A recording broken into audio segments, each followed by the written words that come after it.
Di sini ada soal UAS, mata kuliah manajemen pembelajaran fisika. Soal yang pertama, ada rekaman video wawancara dengan guru fisika di SMA yang saya ambil tuh SMA 12 Negeri Jakarta, penerapan manajemen pembelajaran fisika di kelas yang mencakup pertama perencanaan pembelajaran, kedua pengorganisasian atau penjadwalan, ketiga pengarahan dan pelaksanaan, keempat kontrol atau evaluasi.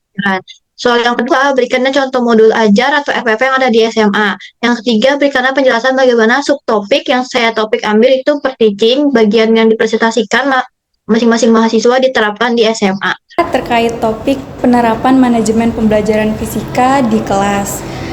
Kan di dalam manajemen pembelajaran sendiri itu ada 4 hal ya Bu, ada perencanaan, penjadwalan, pengarahan, dan kontrol dan evaluasi.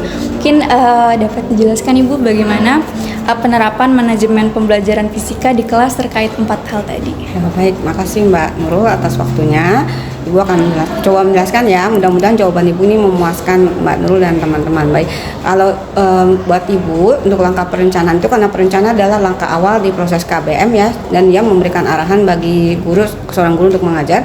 Maka yang pertama kali, karena sekarang kurikulumnya ada kurikulum merdeka, Ibu menganalisis dulu CP-nya. Nah, setelah Ibu analisis capaian pembelajarannya, baru Ibu breakdown ke alur tujuan pembelajaran. Nah, jadi dari situ, setelah Ibu breakdown ke alur tujuan pembelajaran, baru setelah itu Ibu menyusun perangkat pembelajarannya. Jadi mulai dari ke prota, karena masih pakai Mbak prota, ke prosem, terus sama ke modul ajarnya seperti itu. Nah, terutama dengan setelah membuat modul ajar, karena dengan kita bisa tahu nih kompetensi apa yang harus dicapai siswa, yang harus dikuasai oleh mereka, kemudian strateginya sama metodenya apa yang akan kita pakai nanti dalam belajar, kemudian materi-materinya apa nanti akan kita ajarkan, sama teknik penilaiannya itu seperti apa. Nah, itu untuk ya untuk perencanaannya ya Mbak. Sama nanti Ibu juga selalu membuat biasanya ada tes diagnostik awal. Jadi di situ Ibu bisa tahu seberapa jauh mereka tuh sebelum Ibu kasih pemahaman mereka terhadap fisika gitu. Apakah mereka ketika SMP itu udah, karena kalau untuk yang kelas 10 ya Mbak, mereka sudah paham, karena kan materinya kan biasanya memang iris dari SMP udah pernah dikasih gitu ya, diulang kembali gitu kan, sampai seberapa jauh mereka waktu SMP itu benar-benar paham materi fisika. Kalau untuk pengorganisasian dan penjualan sendiri, biasanya Ibu membuat kayak seperti matriks ya. Jadi setelah Ibu petakan ATP-nya sama alokasi waktu belajarnya yang berdasarkan kalender akademik kan, nah baru di situ Ibu memberikan bahwa misalnya gini, untuk minggu pertama di awal bulan Juli materi yang Ibu ajarkan adalah ini dengan strategi atau metodenya seperti apa, misalnya metodenya seperti apa, kemudian begitu juga dengan teknik penilaiannya seperti itu. Jadi selalu Ibu petakan seperti itu. Jadi jadi kita buat matrik-matrik pembelajaran berdasarkan alokasi waktu yang sudah kita buat, kita rencanakan. Pengaruh dan pengarahan dan pelaksanaannya ya. Yang pertama, setelah Ibu terapkan itu, otomatis Ibu melaksanakannya di kelas ya Mbak. Tapi namun sebelum Ibu melaksanakan di kelas, biasanya Ibu ini dulu membuat kesepakatan kelas ya Mbak, membuat kesepakatan kelas supaya anak-anak itu tahu apa yang akan mereka harus mereka lakukan di kelas itu selama 1 tahun ke depan belajar fisika bersama Ibu. Terus sama mereka juga berarti mereka juga tahu apa yang boleh dilakukan dan tidak boleh dilakukan. Jadi seperti itu. Nah, yang kemudian Ibu juga selalu biasanya melakukan komunikasi dengan siswanya untuk mengajak mereka berpartisipasi aktif dalam proses pembelajaran. Kemudian juga Ibu selalu memberikan umpan balik dan penguatan yang positif sama menciptakan lingkungan yang belajar yang menarik dan nyaman. Jadi Ibu pokoknya serius tapi santai gitu, karena fisika itu buat anak itu begitu dengan kata fisika itu udah serem. Nah itu ya. Kalau untuk kontrol sama evaluasinya, yang pertama Ibu terapkan adalah evaluasi diri untuk siswanya sama gurunya ya Mbak. Nah, evaluasi dirinya itu untuk siswa itu seperti refleksi pembelajaran dia. Jadi setiap kita selesai belajar, maka kita bertanya dulu ke siswanya sejauh mana anak itu apakah sudah paham dengan pelajaran fisika atau enggak, terus bagaimana pembelajaran fisika di hari ini, apakah mereka senang bagi mereka atau mungkin mereka sebel dengan pelajaran hari itu, atau mungkin mereka marah, sedih. Nah seperti itu. Kalau misalnya mereka ternyata kebanyakan misalnya bilang senang, berarti pembelajaran kita alhamdulillah berhasil, karena berhasil. Tapi kalau mereka tidak, nah kita ditanya sampai bagian mana yang mereka nggak kuasai atau yang membuat mereka menjadi stres gitu, terus dan bagaimana cara mereka untuk memperbaiki atau mengejar materi tersebut. Nah, dan itu juga menjadi koreksi buat itu. Jadi selain evaluasi untuk guru, untuk siswa juga kita mengevaluasi diri kita sendiri, di mana kegagalan kita dalam menerapkan materi itu, apa kesalahannya, apakah kesalahannya ke metodenya, atau mungkin misalnya media pembelajaran kita yang nggak menarik buat siswa, atau mungkin cara mengajar kita yang nggak menyenangkan, sehingga membuat akhirnya siswa itu menjadi bosan dan nggak mau lagi belajar fisika seperti itu. Nah, kemudian yang kedua juga Ibu ya seperti biasa evaluasinya adalah dalam bentuk formatif ya. Jadi di selama proses pembelajaran mungkin Ibu bisa memberikan kuis-kuis gitu ya, atau setelah di akhir pembelajaran itu bisa memberikan seperti tugas evaluasi sumatif yang untuk penilaian akhir di rapot gitu. Kita harus memberikan evaluasinya. Nah, untuk anak-anak yang kurang dari ketuntasan KKTP, maka kita berikan remedial. Nah, sedangkan untuk anak-anak yang di atas KKTP, dia bisa melakukan pengayaan seperti itu. Nah, modul atau RPP, modul yang dibuat ini oleh Bu Rini Murtini itu mata pelajaran energi fisika kelas 10. Nah, di sini ada ruang lingkupnya, materinya energi, ada pemahaman fisika, pengukuran, pendahuluan iklim, perencanaan lingkungan, dan energi alternatif. Dan ada tujuan pembelajaran sama kriteria tercapaiannya. Lanjut. Terus juga ada yang lainnya, dilanjut. Nah, di sini ada modul pembelajarannya. Tadi disusun oleh Bu Rini Murtini, ada kompetensi awal, profil pelajaran Pancasila, sarana dan prasarana, target peserta didik, sama model pembelajaran. Nah, di sini ada kompeten inti, yaitu ada tujuan pembelajaran, pemahaman bermakna, pertanyaan pematik, dan langkah kegiatan pembelajaran. Ada pertemuan 1 sampai pertemuan terakhir. Di pertemuan itu ada pendahuluan, kegiatan inti, sama penutup.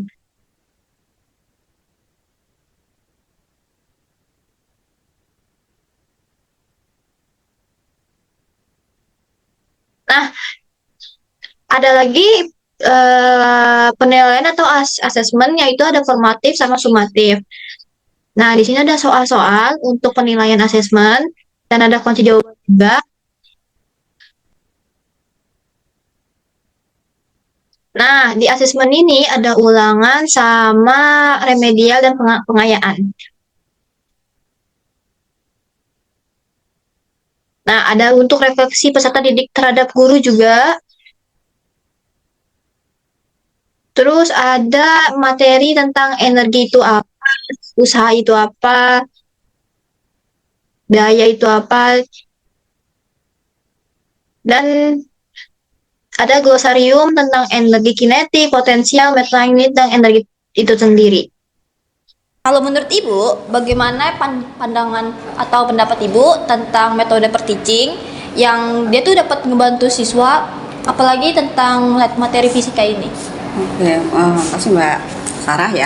Nah, kalau menurut Ibu, per-teaching itu memang benar-benar materi yang pelajaran strategi pembelajaran yang bagus ya, karena di situ kan siswa itu benar-benar belajar bagaimana dia mengajar dan berperan jadi guru, jadi murid gitu. Terus mereka benar-benar belajar berbagi ilmu, pengetahuan dan pengalaman mereka. Nah, itu benar-benar memang dirasakan banget gitu manfaatnya terutama ke fisika. Jadi karena nggak bisa kita pungkirin ya, karena kan beda antara generasi guru sama murid itu kan jauh banget senjang ya Mbak ya. Nah, kalau guru itu mungkin ketika dia mengajar dia ada rasa sungkan, ada rasa malas untuk bertanya, tapi ketika dia bertanya dengan teman, mereka bisa menjawabnya dengan lebih lebih dengan bahasa mereka kan, sehingga mereka akhirnya bisa lebih nyambung seperti itu. Dan itu memang Ibu lakukan juga di kelas Ibu. Jadi ketika Ibu tahu nih, terutama kalau Ibu wali kelas 10 kan ya Mbak ya, jadi ketika pertama kali masuk kan Ibu selalu dapat data anak-anak yang berprestasi, punya prestasi akademik dan ini ya. Jadi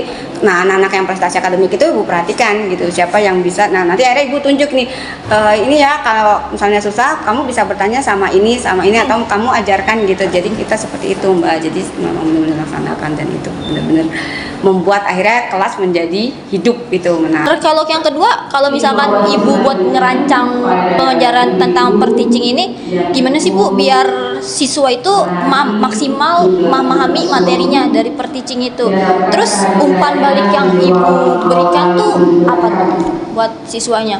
Kalau materi umpan baliknya ya karena ini kan peer teaching ya Mbak. Jadi ya paling mungkin ibu bertanyanya ke setelah anak apa yang menjadi tutornya itu menjelaskan apa ibu lagi. Nah bagaimana udah paham belum gitu. Jadi seperti itu kali umpan baliknya seperti itu aja. Jadi nanti ibu nanti baru memberikan penguatan kepada anak-anaknya di kelas bahwa ternyata materi itu nggak susah kan, nggak seperti yang kamu bayangkan sebelumnya. Tapi ada nggak sih Bu kayak kelebihan atau kekurangan dari per teaching apalagi tentang fisikanya? Mungkin ada misal ada murid yang miskonsepsi gitu. Ya pasti ada Mbak, jangankan itu ya kayak kemarin aja ibu yang mahasiswa PKM gitu.